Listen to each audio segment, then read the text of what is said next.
ஒரே ஒரு ஊழியர்கள் பிரச்சனையை பற்றி கொஞ்சம் அக்கறை எடுத்த ஒரே தோழர் தமிழரசன் தான். அதில் சிறப்பாக இருந்திருக்கு. ஊழியர்களுக்கு ஒரு பிரச்சனை, அதாவது நம்ம தோழரை ஒருத்தன் அடிச்சுட்டான்,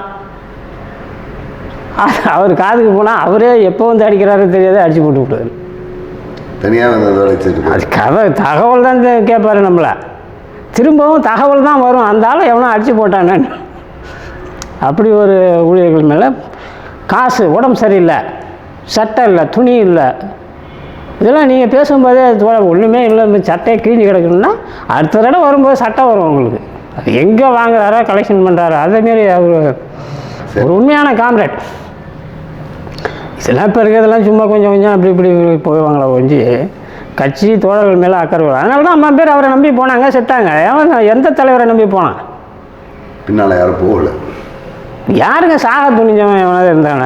அன்பழகன்லாம் வந்து இளமை, சோழத்தர அன்பழகன்லாம் இளமையானவர், நம்பி தன்னை அர்ப்பணிக்கிறார், அந்தளவுக்கு யதார்த்தபூர்வமானவர், அவர்கள் மேலும் அக்கறை உள்ளவர். ஆனால் அவர் போன பிறகு என்ன இருக்குது, அப்புறம் இங்கே எவனும் லீட் பண்ணுறதுக்கும் பெருசாக ஒன்றும் ஆள் கிடையாது. அவரும் போய் அழிஞ்சார் இல்லைங்களா? ஆக ஒரு இயக்கம் தோன்றி கண்ணம்னான்னு போய் ஒரு தேக்கமான நிலைக்கு வந்துடுச்சு. ஒரு 15 ஆண்டுகளே அந்த நிலைக்கு வந்துடுது. அதன் பிறகு இயக்கம் வந்து வெவ்வேறு பேர்களில் இப்போ இருக்குது. கிட்டத்தட்ட ஒரு 50 பிரிவுகள் இருக்குது இந்தியாவில். எம்எல் மூமெண்ட்டு தமிழ்நாட்டில் ஒரு 6 இருக்குது.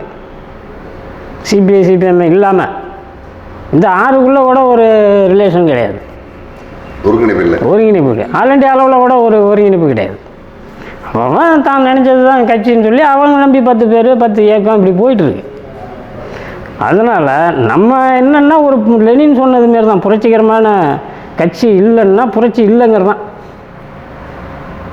அதை கட்டுறதுக்கு வழி இருக்கா? அதுக்கான ஏதாவது வேலை செய்யலாமா? அதுக்காக பல குழுக்க தலைவர்களோடையும் பேசலாமா? அப்படிங்கிற கருத்தில் தான் தோழலாமல் இருக்கிறோம். இப்போது நாங்கள் வந்து சிசிஆர்னு ஒரு அமைப்பை வச்சுருக்கிறோம், கம்யூனிஸ்ட் புரட்சியாளர் ஒருங்கிணைப்பு குழுன்னு. அதன் சார்பாக பல தோழர்களோடையும் ரிலேஷன் இருக்குது, பத்திரிகை நடத்துகிறோம், அது பல பேர்கிட்ட கொண்டு போய் கொடுக்குறோம்.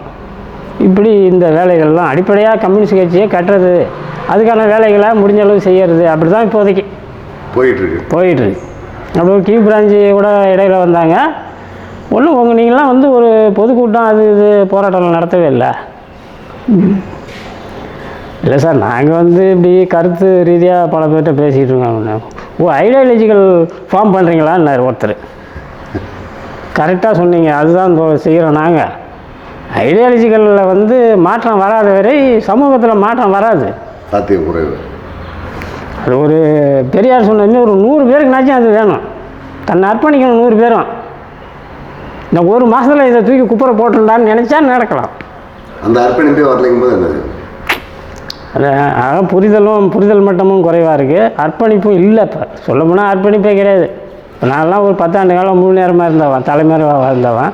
ஆனால் இப்போ என்ன ஆச்சு, எல்லாம் வீட்டுக்கு வந்து வீட்டில் வந்து என்ன ஒரு மதிப்போ மரியாதையோ ஊர்லேயே அங்கேயும் ஒன்று போனால் அழிஞ்சு போய் வீணாக போயிடும். அந்த பேர் தான் இருக்குது, அந்த பேர் தான் இருக்குது. ஏதாவது ஒருத்தனை 2 பேர் தான் ரொம்ப புரட்சிக்காரன் அப்படிங்கிற மாதிரி நினைப்பாங்க. இப்படி ஒரு இறக்க கட்டம் டோட்டலி இந்த ரெவல்யூஷனரி மூமெண்ட்டினுடைய இறங்கு முகத்தில் நம்ம இருக்கிறோம். இது வந்து இப்படியே நீடிக்காதுங்கிறதும் நமக்கு தெரியும். இது தொடராது. ஏன்னு சொன்னால் அரசாங்கத்தினுடைய கொள்கைகள், நடக்கக்கூடிய அடக்குமுறைகள், சுற்றுச்சூழல் பாதிப்பு, மனிதனை வந்து ஒரு மனிதநேயமற்ற பண்புகளுடைய வளர்ச்சி அதிகம். இவையெல்லாம் பார்க்கும்போது இந்த போக்கு மாறும். அது நாம் காத்திருக்கணும், அல்லது அதுக்கான வேலையை நம்ம செய்யணும். இதுதான் இப்போதைய ஒரு பார்வை தோழர். அதன் பிறகு நீங்கள் சொல்லுங்கள். தோழர் தமிழரசன் தலைமையில் கூட்டக்குழு செயல்பட்டு அது ஒரு நல்ல நிலைக்கு வந்திருக்கு. நல்ல ஆமாம். அதிலிருந்து அவர் முக்கியமாக விலகி போகிறதுக்கான காரணம் புலவர் கலியபெருமானுடைய கோரிக்கைகள் தான். ஆமாம், அதை வந்து இவர் ஏற்றுக்கிறாரு. இவருக்கு ஏற்கனவே இவரோட நம்ம பழகும்போது கோதண்டராமனை பற்றி தான் விமர்சனங்கள் சொல்லுவார். சரிங்க. ஏன்னா உங்களுக்கு தமிழரசனுக்குன்னு பொலிட்டிக்கல் ரீதியாக விவாதிக்கிறதுக்குன்னு ஒரு 3-4 பேர் இருக்காங்க. நடைமுறை பணி கருணாகரன், செந்தமிழன், ராஜேந்திரன், இந்தமாரி செட்டு ஒன்று இருக்குது. இது சொன்னால் கேட்டு ஓடும். இது இல்லாத டிஸ்கஷன் பண்ணுறது, அரசியல் சார்ந்த தெளிவு கருத்துக்களை முன் வைப்பார். என்ன நினைக்கிறேன் நீ அதெல்லாம், இந்த ஆள் இப்படி சொல்கிறான், இந்த ஆள் இப்படி சொல்கிறான், இதை ஏன் நினைக்கிறேன்னு கேட்பார். அதில் இந்த தென்தமிழ்கிட்ட போய் உட்காந்துப்பார் சில நேரம். அந்த நடராஜன் இருக்காருங்க காங்குழி, அவர் ஒன்று. சில நேரம் என்கிட்ட வந்து உட்காந்துப்பார். ஏன்னா என் வீடு கொஞ்சம் ஃப்ரீ, எப்போ வேணாலும் வருவார், எப்போ வேணாலும் நான் இல்லைன்னாலும் எல்லாம் கிடைக்கும், சோறு கீறு எல்லாம் கிடைக்கும். அப்படி வந்து அப்போல்லாம் அப்போ அவர் பேசும்போதுன்னா கோதண்டராமனை பற்றி தான் விமர்சனம் பண்ணுவார். அவருடைய செயல்பாடுகளை பற்றி வேண்டும். அப்போ வந்து ஒரு அறிக்கை அளிக்க மாட்டேங்கிறாப்புல. நம்ம மாவட்டத்தை டெவலப் பண்ணுறதுக்கு நம்ம ஒரு வேலை திட்டம் வச்சோம்னா அதை தூக்கி எட்ட வச்சுடுறாரு ஆள். அப்படி வருத்தப்படுவார். அதன் பிறகு நம்ம வந்து சாதி பிரச்சனையில் இன்னும் நம்ம கவனம் எடுக்கணும், அதை பற்றி அவருக்கு அக்கறை இல்லை. இப்படி சில விஷயங்களை பற்றி பேசிகிட்டு இருப்பார். அப்போ அந்த காலகட்டங்களில் இந்த பகுதி அரியலூர் கடலூர் பகுதி சாதிய பாகுபாடு ரொம்ப பெரிய அளவில் இருந்தது. தமிழரசனே இப்போ பிடபிள்யூ இருக்கும்போது பல இடங்களில் தீண்டாமைக்கு எதிரான போராட்டம் தானே. குறுக்கு ரோடெலாம் வந்து இப்போ சதாசிவம் ஒரு பழனிசாமி அண்ணா இருக்கார், அவர், நான், இன்னும் தோழர் கோவிந்தராஜ், 3 பேர் தானே மெயின். இங்கே இந்த பகுதியினுடைய மண்டல குழு நாங்கள், எங்களை இல்லாமல் எதுவும் இங்கே அசையாது. அது வந்து சதாசிவம், நான் ஒன்று, இந்த கோவிந்தராஜ்னு ஒருத்தர் இருக்கார், கைகோண சகோதரன். 3 பேர் மண்டல குழு. மாநில குழு உறுப்பினரும் நான், இருந்தாலும் இங்கே மண்டல குழு உறுப்பினரும் நான். இப்போ இந்த இதில் வந்து முடிவு எடுப்போம் நாங்கள், எங்கெங்கே தீண்டாமல் இருக்க கவனிக்கணும், என்னென்ன பிரச்சனைகள் நிலவுது, இப்படி ஆய்வு பண்ணும்போது தான் இந்த பொம்பளை செத்தாப்புல கலிங்கராணி. இதை ஒட்டி வந்து பெரிய கிருஷ்ணாபுரத்தில் ஒரு போராட்டம், கூலி போராட்டமே நடந்தது. அதன் பிறகு இந்த பக்கம் செருகாட்டூரில் தீண்டாமைக்கு எதிரான டீ கடை உடைக்கிறது தான் தீண்டாமைக்கு எதிரான போராட்டம். என்ன அவங்களும் போய் நோட்டீஸ் ஒட்டிக்கிட்டு ஒன்றும் கிடையாது, நேராக போக வேண்டியதான். தலைக்கு அந்த பாய்லருக்கு இல்லை டீ வடை அடிச்சுட்டு 4லேருந்து இது இருக்கக்கூடாது, அவ்வளோதான். இப்படி இருந்தால் வழக்கு, தீண்டாமை ஒழிப்பு வழக்கு போட்டுருவான், நீ உள்ளே போயிடுவ, ஜாமீன் கிடைக்காதுன்னு எல்லாத்தையும் சொல்லிடுவான். அதுலேருந்து அப்புறம் கொஞ்சம் மாறும், 2 வாசப்படி இருக்கிற கடை ஒரு வாசப்படியாக மாறும். அடுத்த தடவை நம்ம யாராவது பார்க்க சொன்னோம்னா ஒரு வாசப்படியாக மாறும். ஒரு முறை வாயிலாக கவுத்து போட்டு ஒரு நாட்டில் விட்டுருந்தா மாறிடும். அதுபோல் நிறைய இடங்களில் ஒரு பெரிய கிருஷ்ணாபுரத்துலலாம் நேரடி நடவடிக்கை சரிங்களா. ஏன்னா அந்த பெரிய கிருஷ்ணாபுரம் தொடர்பு முழுக்க வந்து காலனியில் தான், பிசி தரப்பில் கிடையாது. அப்போ பிசி தரப்பில் ஒரே ஒருத்தர் இருந்தார், அவர் கூட கொஞ்சம் மறைமுகமாக தான் இருப்பார், அவர் வேலையில் இருந்ததுனால. அதனால் இங்கேருந்து அங்கே தான் சாப்பிட போகிறோம். அப்போ இங்கெல்லாம் டீ கடை கிடையாது கிருஷ்ணாபுரத்துக்கு, இது உள்ள அந்த முக்குட்டு படையாச்சி தெருவுள்ள தான் ஒரு கடை இருக்குது, அங்கே தான் போவோம். அங்கே போனோடனே வந்து எங்களை 3 பேரும் இந்த பக்கம் வர சொல்லுவான் டீ கடைக்காரன். ஒடுக்கப்பட்ட மக்கள் வாங்குறதுக்கு ஒரு வாசனம், பிற்படுத்தப்பட்ட மக்கள் வாசலுக்கு ஒரு வாசனம் இருக்குது. அதில் எங்களை வந்து என்ன அழைச்சிட்டு போன ஒரு தலித், அதனால் அவரை பார்த்த உடனே நாங்கள்லாம் எல்லாம் சேர்ந்து தலித் தான் வேணும் அப்படின்ட்டு அப்படி அந்த பக்கம் போங்கடா, அவங்க உட்காந்துக்கிடாமா. அங்கே போனால் என்னென்னா ஒரு பலவை போட்டிருப்பாங்க, அந்த பலவையில் உட்காந்துக்க வேண்டியது, தரையில் தான் இருக்கும் அந்த தாமரை இலை, இதே மாதிரி தான் இருக்கும் பலவை. அதில் உட்காந்துட்டு இப்படி தாமரை இலையில் இட்லி வைப்பேன். இட்லி சட்னி ஊற்றினா அது தரையில் அங்கேயும் ஓடும், எப்படியாவது திங்க வேண்டியதான். இது இருக்கும்போது அடுத்த தடவை போகும்போது அவர் டெய்லி வர போகிறதில்ல, அவர் எப்படியாவது வாரம் ஒரு தடவை அல்லது 5 நாளைக்கு ஒரு தடவை தான் அங்கே வருவாப்புல. அப்படி போகும்போது என்னடா அப்போ போகும்போது இந்த பக்கமாக போகணும் ஒரு முடிவு எடுத்து அந்த பக்கம் போகிறீங்க, அதாவது பிற்படுத்தப்பட்ட பக்கம். அங்கே போனோடனே அவன் வந்து இதுமாரி என்ன ஒரு பறையனோடா நீங்கள் எங்கே நீ இப்படி அத்துமாரி வரி உள்ளால போடா இருந்தாடா, இவனை என்ன ஒரு பறையன், யாரோ தமிழரசனை கேட்குறான், என்ன ஒரு பறையனோடனே அவர் ஒன்றும் சொல்லலை. எல்லாத்துக்கும் இந்த ஆட்சிட்டு போனவர் தான் பதில் சொல்கிறார். வச்சுட்டு போனவர் யாருன்னா நீங்கள் சொல்கிறீங்களா, ராமலிங்கம் தான் இது ஆட்சிட்டு போகிறது. பின்னாளில் காவல்துறையினுடைய உளவாளியாக மாறினவர். அப்போ அவர் போராளி தான், கடுமையாக இருக்காரு. புரியுதுங்களா? அவர் எப்பயுமே தமிழக சாவுன்னா சாவுற ஆள் அவர். அந்த அளவுக்கு தீவிரம். அந்த அளவுக்கு தீவிரமான ஆள் அவர். அதன் பிறகு அடக்குமுறை, குடும்பத்தினுடைய வறுமை, பெரிய ஆதரவுலாம் இழந்ததெல்லாம் அவரை வந்து காவல்துறை பக்கம் மாற்றி கொண்டு போகுது. அது மாதிரி தமிழரசனே அப்புறம் இறந்துடுறாரு. ஒரு திடத்தலைமையில் இல்லை, உறுதியான தலைமை வேணும். அது இல்லை, அப்புறம் அந்த கடையை அடிச்சு நூறுக்கு இப்போ. அதனால் பாதை மாறி வந்ததுனால அடிச்சு விட சொல்லிடுறது. ஆமாம், அதாவது இன்னொருத்த பிறகு அப்புறம் கொஞ்ச நாள் கழிச்சு தெரிஞ்சுக்கிட்டாங்க தமிழரசன் தான் வந்ததுன்னு. அப்புறம் அவன் மன்னிப்பு கேட்கணுன்னு அலைஞ்சான் அந்த டீ கடைக்காரன். என்ன அது இவன் மன்னிப்பு தான் கேட்குறான்னா காவல்துறைக்கு செய்தி சொல்கிறான்னு ஜென்மத்தில் பார்க்க முடியாதான்னு சொல்லியாச்சு. அதோட அவர் அந்த 2 வாசப்படியை எடுத்துகிட்டு ஒரே வாசப்படி வச்சார். இதுமாரி நிறைய அவர் அது மட்டும் நேரடி களம் இருக்குது. அதனால் அதிலெல்லாம் ரொம்ப தீண்டாமைக்கு எதிரான இதிலெல்லாம் ரொம்ப இதானவர். ரொம்ப சாதாரண கூலி போராட்டம். அந்த வீரான சோழப்பூர்லாம் எம்மா போராட்டங்கிறீங்க, அதுமாரி எல்லாம் செஞ்சார். என்ன பண்ணுறது? அப்புறம் கடைசியாக தனித்தமிழ்நாடு நிலை எடுக்கும்போது அவர் தடுமாறுறாருன்னு தான் எனக்கு தோணுச்சு. அதை பற்றி நீங்கள் பேசியிருக்கீங்களா? அதன் பிறகு அந்த ஒரு டிஸ்ட்ரிக் கமிட்டியில் பேசிச்சு. டிஸ்ட்ரிக் கமிட்டியில் பேசும்போது இதுமாரி தான் சொன்னாப்புல தனித்தமிழ்நாடு. அப்போ சுந்தரம் அவர் தான் ஃபீல்டு சுந்தரம். இவருக்கு முன்னாடியே அவர் இயங்குறாரு தோழருங்க இந்த பகுதியில். ஆமாம், அவர் அண்ணாமலை இன்ஸ்டியூட் முடிச்சுட்டு நேரடியாக இங்கே வராரு. இங்கே அவர் பேஸ்மெண்ட்டை அவர் தான் உருவாக்குறாரு. தமிழரசுக்கான தளத்தை உருவாக்குறது அவர் தான். தளம் வந்து உண்மையிலேயே சுந்தரம் போட்ட தளம் தான். இவர் கொஞ்ச நாள் உள்ளே போயிட்டு அங்கே போயிட்டு ஜெயில் எஸ்கேப்பு அப்படி இப்படிலாம் வரும்போதெல்லாம் இங்கே யார் நின்று வேலை செய்யறாங்க? யாரும் வேலை செய்கிறது? யாரை நம்பினாங்க? சுந்தரத்தை தான். சுந்தரம் படிப்பாளி, அவர் நல்ல படிப்பாளி. தமிழ் மாரி இருக்க மாட்டாங்களா, அவர் டீசெண்டான ஆள். ஒயிட் அண்ட் ஒயிட்டில் இருப்பார், நல்ல ஒரு பண்பாடம் அவர். இவர் கொஞ்சம் ஏதோ இவர் ஒரு நேப்பு ஒரு நம்மளை மாரி இப்படி காட்டு முன்னாடித்தனமாக பார்க்கறதுக்கு தெரியுங்கிற. ஆனால் அவர் அப்படி கிடையாது. தமிழரசுடைய தோற்றம் கரடு முரடாக இருக்கும். யோசனை பண்ணி பேசுவார். ஆனால் அவர் யோசனை போடாமல் போடணும் அப்படி பேசுவார் அவர்.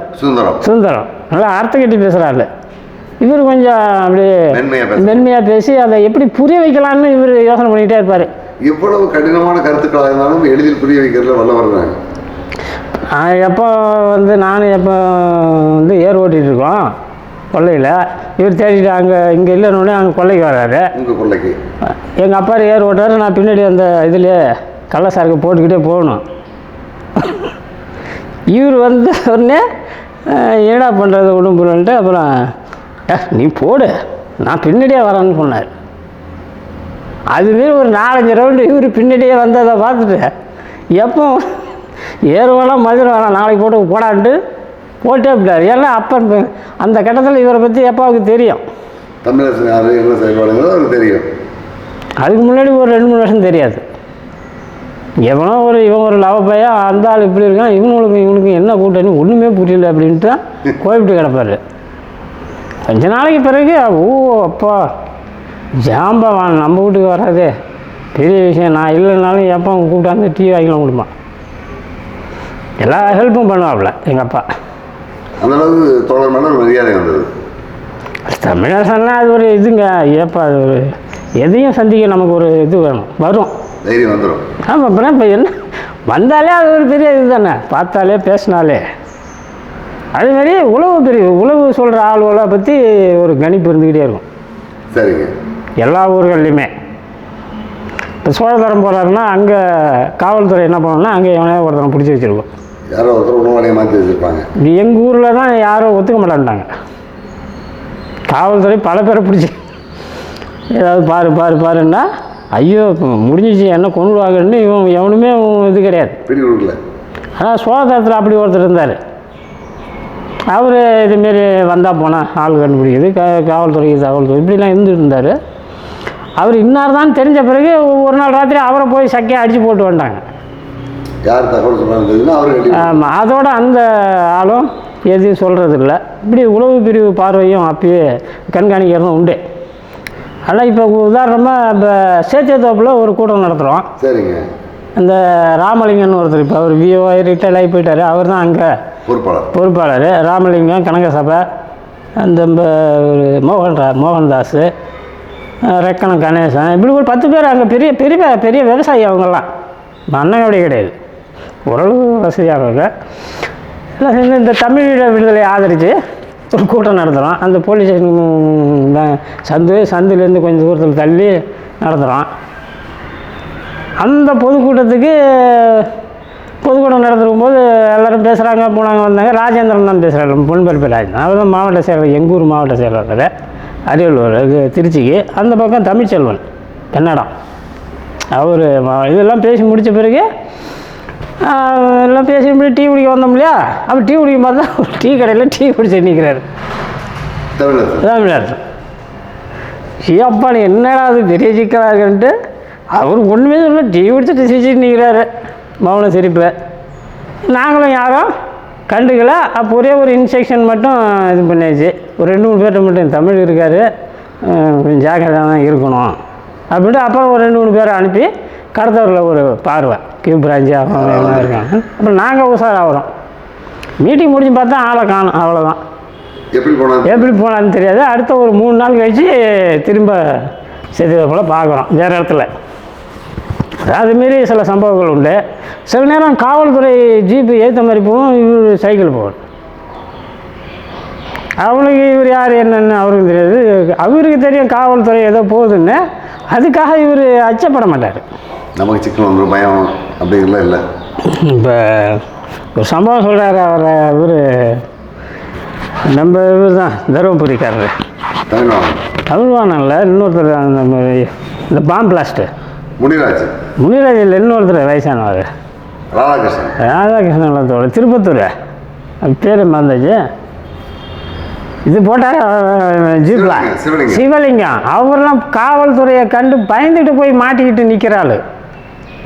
பல இடங்களில் காவல்துறை வேறு எதுக்காவது போயிருப்பான். ஐயோ சாமின்ட்டு அது கோதண்டராமன் அந்தமாரி ஆள் தான். ஏதோ கூட்டம் காவல்துறை என்னன்னு பாருங்கள், இங்கே பாருங்கள், கதவை சாத்துங்க அப்படி இப்படின்னு பாருங்க. அதுமாரி ஒரு சலனம் கூட தமிழில் எதிர்பார்க்க முடியாது.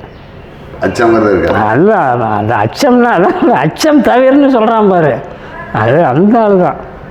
அதுமாரி நம்ம வாழ்க்கையில் வேறு யாரையும் பார்த்ததில்ல. மாநில அளவிலான கம்யூனிஸ்ட் கட்சியினுடைய நிலையிலிருந்து இவர் எப்படி விலகி போகிறாருங்கிறத பற்றி தான் புலவர் கலியபெருமானுடைய வரவுக்கு பிறகு தனி இனம் அப்படிங்கிற நிலைக்கு வர்றாரு. அப்போ மாநில கட்சியினுடைய பெரும்பாலான பொறுப்பாளர்கள் போனாங்களா? இல்லை மாநில கட்சியுடைய பெரும்பாலான இப்போ இந்த டிஸ்ட்ரிக்டில் வந்து நான் மட்டும்தான் போகிறார். இவர் பேசினாரா நம்மளாம் இப்படி போகணுங்கிறத பற்றி? தமிழ் இனம் தமிழ்நாடு அதெல்லாம் எப்படி என்ன மாதிரி நடக்குது? கிட்டத்தட்ட 2-3 கூட்டங்களில் விவாதம் நடக்குது. மண்டல கூட்டத்தில் மாவட்ட குழு மாவட்டம் எல்லாம் தமிழ்நாடு விளக்குறாரு, புலவரும் விளக்குறாரு. இது கட்சியினுடைய ஒரு இதாக இது இயங்குங்கிற மாரி தான் மற்றவங்களுடைய கருத்து. இந்த வாதங்கள் நடக்கும்போது கட்சியில் இது ஒரு விங்கு போட்டிருக்குன்னு எல்லாருக்கும் ஒரு கருத்து உண்டு. கட்சி உடையா போகிறதுங்கிறதுலாம் யாருக்கும் தெரியாது. சரி, இதுவும் தேவை தான் நமக்கு. இப்போ தமிழ் மொழிக்காகவும் அதுக்கான நம்மளும் ஏற்கனவே நம்ம ஆயுத போராட்டம் தான் சொல்கிறோம், தோழரும் அதான் சொல்கிறாரு. இது ஒரு பெரிய விஷயம் இல்லையாங்கிறது ஒரு சாதாரணமாக போகுது. இது மொழி இனம் சார்ந்த ஒரு மாறுது இருக்கட்டுமா அப்படின்னு நினைக்கிறேன். இல்லை இப்போ இந்திய அரசு தானே எதுக்குது, அது ஒன்று சிம்பிளாக கூட தெரியுது. தமிழன்னு சொல்லி வர்க்கங்களை திரட்டுறதை விட ஏழை பணக்காரன் விவசாயி கூலி தொழிலாளி விவசாயம் திரட்டுறதை விட நாமெல்லாம் தமிழர்கள் அப்படிங்கும்போது ஒரு பெரிய வலையாக தெரியுது. அது வளர்ச்சிக்கான வழியாக தெரியுது. அதனால் அது ஒரு 2-3 கூட்டங்களுக்கெல்லாம் யாருக்கும் அதை பற்றி ஒரு இது இல்லை. அதன் பிறகு அதில் கான்ட்ரடிக்ஷன் வருதுங்கும்போது தான் அப்புறம் எல்லோரும் படிக்க ஆரம்பிக்கிறாங்க. தனித்தமிழ்நாடு தேசிய சுயநிர்ணய உரிமையா அப்படிங்கிற ஒரு கொஸ்டின் வருது. அந்த 70 சார்மதிந்தார் திட்டம் இருக்கு இல்லைங்களா, கட்சி திட்டம் வைக்கிறாரு 70. அதில் வந்து தேசிய இனங்களுக்கு பிரிந்து செல்லும் உரிமை வேணும் அப்படின்னு அவர் கோரிக்கை வைக்கிறார். அதுதான் தமிழக கையில் எடுக்கிறார். அல்ல, அது வந்து கட்சி எடுத்துக்குது. பிரிந்து செல்லும் உரிமை வேறு, பிரிஞ்சு போகிறது வேறு. பிரிந்து விவாகரத்து உரிமையோட லெனின் ஒப்பிடுவார். கணவன் மனைவிக்குள்ளே பிரச்சனை இருந்தால் விவாகரத்து பண்ணிக்கலாம், ஆனால் அது விவாகரத்தே ஒரு விதியாக வெளியிடக்கூடாது. அப்போ எப்படி குடும்பம் இருக்கும்? இந்தியாவில் வாழக்கூடிய எல்லா தேசிய இனங்களுக்கும் பிரிந்து செல்லும் உரிமை உண்டு. அது எப்படி நடக்கும்னு சொன்னால் அதெல்லாம் பெரிய ஆயுத போராட்டம் கிடையாது. இப்போ கனடாவில் நடக்குது பாருங்கள். கனடாவில் 3 தேசிய இனம் இருக்குங்கிறான். இல்லைங்களா? நீங்கள் பிரிஞ்சு போகணுமா? ஓட்டெடுப்பு. அந்த இனத்துக்கு பிரிஞ்சு போகிறதா வேணாமா? ரெண்டு ஆப்ஷன் தான். பெரும்பான்மை பிரிஞ்சு போகுதுன்னு நினைக்கிறதுன்னு வச்சுக்க, பிரிச்சுக்க. இல்லை பெரும்பான்மை வேணான்னு நினைக்கிறதுனா சேர்ந்துக்க, ரத்தம் சிந்தாமலே. அதைத்தான் எம்எல் கட்சி துவக்க காலத்தில் இதை கூட சிபிஎம் கட்சி வைக்கல. அவங்க ஏக இந்தியா தான். அம்பேத்கர் நிலைப்பாடு அது. அம்பேத்கர் தேசிய இனங்களை பற்றி பிரிஞ்சு போகணுன்னு சொன்னதே கிடையாது. பிரியாமல் ஒரு சமதர்ம இந்தியாவாக இருக்கணும்னு தான் அவர் நினச்சார். பெருசாக பிரிஞ்சு போய் ஒவ்வொருத்தரும் தனித்தனி ஆகி அங்கங்கே இது பண்ணுங்கிறதுலாம் அம்பேத்கர் நிலைப்பாடு கிடையாது.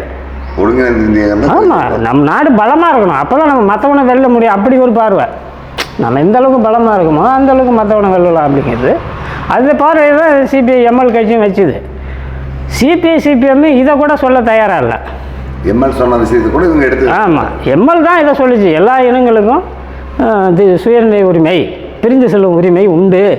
நாம் ஆட்சி அமைத்தால் இந்த உரிமையை அரசியல் சட்டத்தில் சேர்ப்போம். தமிழ் இனம் தனிநாடு வேணால் ஓட்டெடுப்பு நடந்து போ. பெரும்பான்மை வேணாம் அப்படின்னு நினைக்கிறதா? அப்போ விட்டுரு. வேணும்னா விட்டுரு. வேணும்னா இது பண்ணு. இதுதான் இந்த அரசியல் ஜனநாயகத்தில் மிக முக்கியமான கோரிக்கை. இதை தாண்டி தமிழரசன் எக்ஸ்ட்ரீமாக போயிடுறாரு. என்ன கோரிக்கையாவது பிரிய வேண்டிதான் போ, பிரியணுங்கிற ஒரு முடிவுக்கு வந்த பிறகு அதுதான் அப்புறம் தனி தமிழ்நாடு அப்படி போகுது. இவருக்கு ஆதரவாக அந்த நேரத்தில் பிரபாகரனுடைய போராட்டம் நடந்தது. அது ஒரு ஆர்வத்தை தூண்டுது எல்லாருக்கும். அது செய்ய வேண்டியது. நம்ம தமிழனுக்குன்னு ஒன்று இல்லைன்னா என்ன அர்த்தம்? தமிழனுக்கு ஒரு நாடு வேணுமா வேண்டாமா இப்படிங்கிற கருத்துக்கள்லாம் இப்போ உருவாகுது.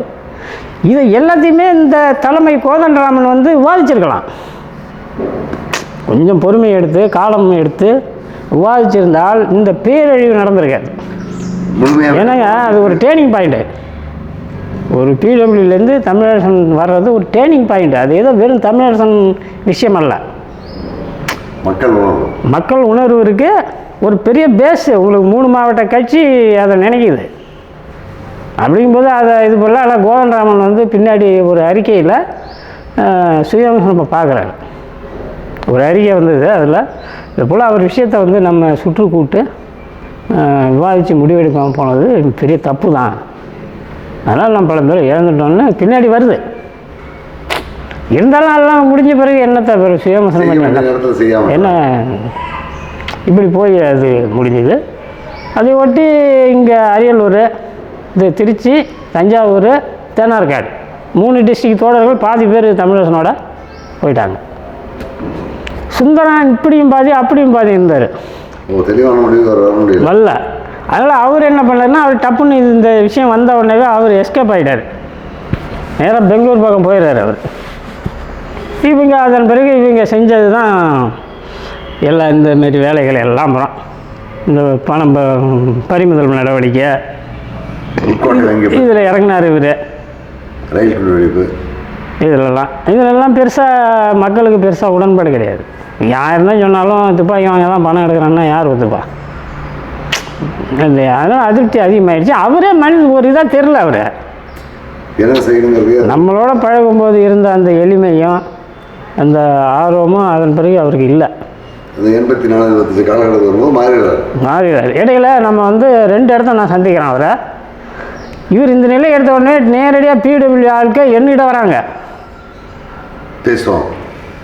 நீ சொன்ன நீங்கள் எடுத்த நிலை தான் சரியானது, கட்சி அதை தான் சொல்லுது.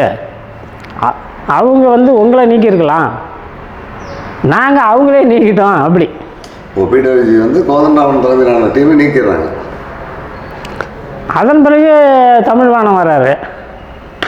தமிழ்வாணம் தமிழரசன் நிலையெல்லாம் ஒரு முதலாளித்துவ வாதம், அதை நம்ம ஏற்றுக்க முடியாதோட நீங்கள் சரியான நிலைப்பாடு எடுத்து தான் வந்திருக்கீங்க, பரவாயில்ல அப்படின்னு சொல்லிட்டு ஒரு புக்கு வெளியிடப்படுது. தமிழ் தேசிய முதலாளித்துவ தேசியவாதமும் தேசிய சுயநிர்ணய உரிமைன்னு ஒரு புத்தகத்தை பிடபிள்யூ வெளியிடுது. அதை எடுத்துகிட்டு போய் நான் கொடுக்குறேன் அந்த பகுதி முழுக்க. ஏன்னா எனக்கும் பகுதி முழுக்க தெரியும். அப்படி கொடுக்கும்போது சில பேர் வாங்கினாங்க, சில பேர் நீங்கள் தமிழரசன் எதுக்கிறியா ஒன்றும் சும்மா விட மாட்டான் அப்படி இப்படின்னு அந்த ஆளுவை ஏதாவது சொல்லலாம். இருந்தாலும் அது ஒரு 100 கொடுத்தானே. கொண்டு போய் விநியோகிக்கிறீங்க. இது நடந்துகிட்டு இருக்கும்போதே தான் இந்த சம்பவமும் நடக்குது. இந்தமாரி மணி ஆக்ஷன் ஒரு கிட்டத்தட்ட ஒரு 3-4 இடத்துல இவங்க போய் மணி ஆக்ஷன் பண்ணி ஒன்றுமே இருக்க முடியல, சக்ஸஸ் இல்லை. ஏதோ ஒன்று தான் சக்ஸஸ்ஸு, மற்றபடி ஒன்றும் தெரியல. இதெல்லாம் நம்ம அமைப்பில் கிடையாது. அப்போல்லாம் தமிழரசனோட ரிலேஷன் கிடையாது. நாம் வந்து பிடபிள்யூ தொடர்பில் இருந்துக்கிட்டு இருக்கோம். இப்படி போகுது. அந்த கட்டத்தில் ஒரு 2 இடத்துல எரவாங்குடியில் ஒரு தடவை பார்த்தா, நம்ம முத்துச்சிராமணத்தில் ஒரு தடவை பார்க்குறீங்க. ஆமாம், எரவாங்குடியில் பார்க்கும்போது கடையில் டீ சாப்பிட்டுட்டு இருந்தோம்.